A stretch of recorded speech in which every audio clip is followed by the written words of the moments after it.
Nilikuwa najaribu kufikiria wakati yule tajiri anamuita Ibrahimu, anasema mtume Lazaro. Lazaro alimjua Mungu lakini hakumwambia. Alikuwa anakula makombo tu ya tajiri lakini hakumwambia tajiri kwa habari za Yesu. Kula makombo yake lakini hakumwambia Yesu wake. Hakujua kuna mahali anakwenda baada ya haya maisha ambapo hapatakuwa para. Wana wa Mungu nisikilize, tusile tu vitu vyao, pia tuwaambie habari za Yesu. Tuwaambie habari za Yesu. Usivae tu nguo zao, wewe waambie habari za Yesu. Usifurahie tu mishahara yao, waambie habari za Yesu. Usichangamkie tu wanavyokupa, waambie habari za Yesu. Maana damu yao waitahitaji kwako. Wakati Mungu amekupa wewe neno, uwafikishie, na ukazembea hawakufikishia. Mstari unaofuata anasema, lakini ukimwonya mtu mbaya kwa sababu ya njia zake, kusudi aiache, wala yeye asiache, atakufa huyo katika uovu wake, lakini wewe umejiokoa roho yako. So kanisa, tunapohubiri injili tunaokoa roho zetu. Kuna wokovu wa pili, wokovu na damu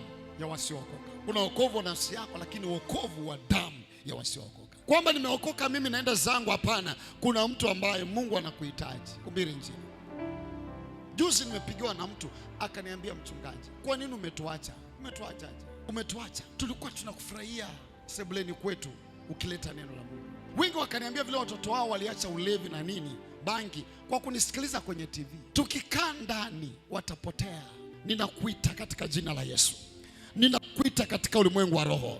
Ninakuita katika roho yako ya kwamba hautakuwa mtu wa kukaa, utakuwa mtu wa kwenda. Utakuwa mtu wa kwenda.